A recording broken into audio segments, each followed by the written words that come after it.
of y'all distrust anything. Anyhow, child, with that being said, have you ever heard of Felicia Williams from Tampa, Florida? If you have or have not heard of her, you got to know.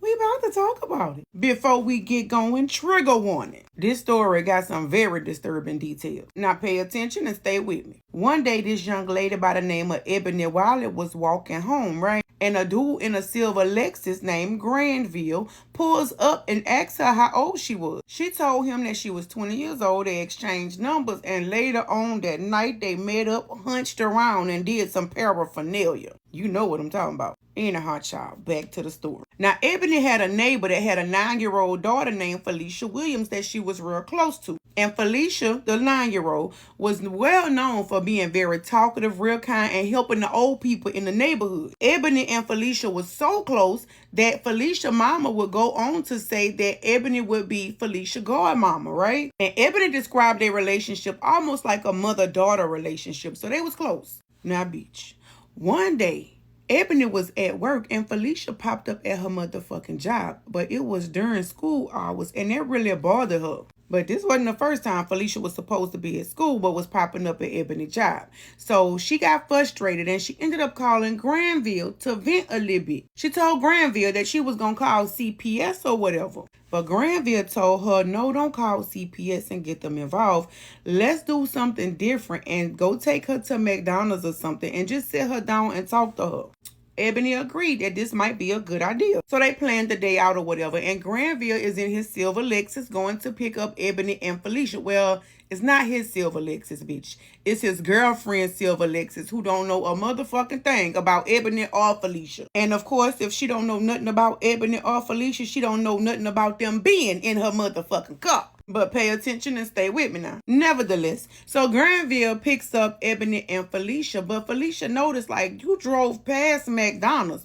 And Granville was like, oh, well, my mama cooked something or whatever, so we're going to go over there and talk and let her get something to eat. Ebony was like, nah, Felicia don't eat from every motherfucking body. So they went to Checkers and got her something to eat, right? Now, after they get the food, Felicia is in a backseat eating, and Granville take out a bag with some, I'm going to call them Skittles. And he showed them to Ebony and give her one. And she popped that bitch. You just got to pay attention and stay with me. Now, a little while later, they end up pulling up at Granville mama apartment or whatever, but she wasn't at home. I'm saying his mama apartment, but he lived at home with his mama. Now, about 10 or 15 minutes after they had been at the house or whatever, he stopped Ebony in the kitchen and was like, you know somebody we could get some of good grass from? Damn, Granville. How many different paraphernalias you need? You got a bag of Skittles and now you need some of good grass? You trying to be higher than Eagle Coochie. My goodness. Anyhow, child, back to the story. Now, around this time, Ebony's little Skittle that she took is kicking in. But I guess she was still able to function because she called her grandpa to see if he had some smoke or whatever, right? This shit is just all over the place. Was Papa the supplier or Papa knew somebody? Anyhow, child, nevertheless, Papa ended up telling her, yeah, I got something, come and pick it up. So Ebony grabbed the keys to the silver Lexus that's for Granville's girlfriend to go and pick up the good grass, right? And she told Felicia, come on here, let's go. But Granville told her, no, that's not a good idea because you don't have a driver's license and you're going to have paraphernalia in the car. So you could just leave her here. She going to be fine. Granville, didn't you have paraphernalia in the car with the child as well? Now, it is alleged that Ebony asked Felicia, you gonna be okay with that? And Felicia said, yeah. Now, I highly doubt this. You done know this man for less than a motherfucking week and she gonna be okay with you leaving her there with him? Nevertheless, Ebony made the decision to leave Felicia at the fucking house with this man she did not know to go and get some good grass from her motherfucking grandpa. Now, she had to go about 20 minutes away, so she would be gone for about a total of 40 minutes. So she left and she came back and she called Granville's phone to get the code to get back into the motherfucking gate. But he gave her the wrong fucking code. And as he giving her the wrong gate code, he tells her that Felicia walked to CVS to get some motherfucking candy. So she decided to leave the fucking gate alone and go to CVS to see if she could see where the fuck Felicia was at. But when she made it to CVS, she ain't see Felicia no motherfucking well. So she left CVS, went back to the motherfucking apartment, and tried the gate code again.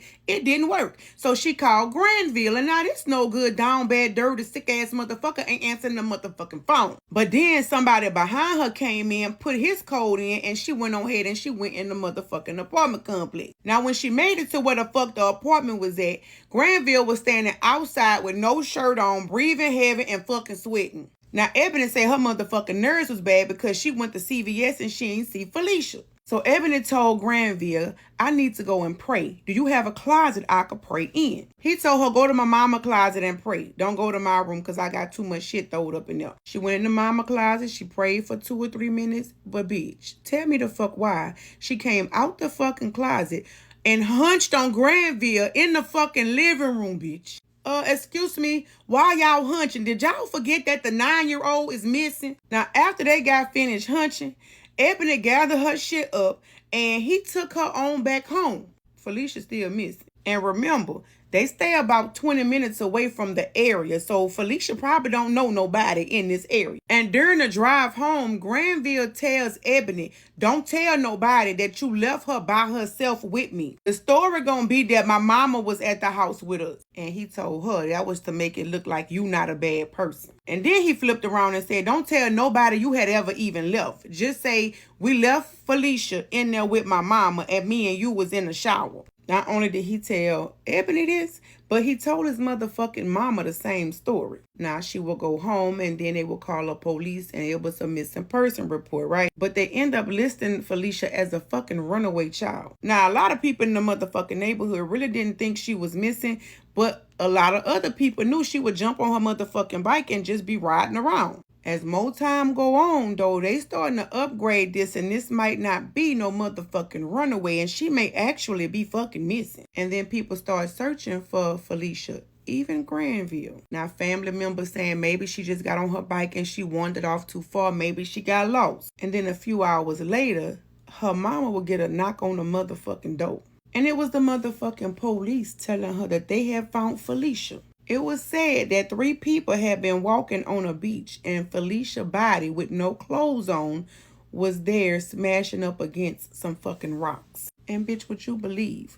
Up until right now, Ebony Granville and Granville Mammy was telling the same story and sticking to it. Once Ebony found out how Felicia was found, she started fucking talking the truth. Ebony was still arrested from lying in the motherfucking beginning. But bitch, tell me the fuck why.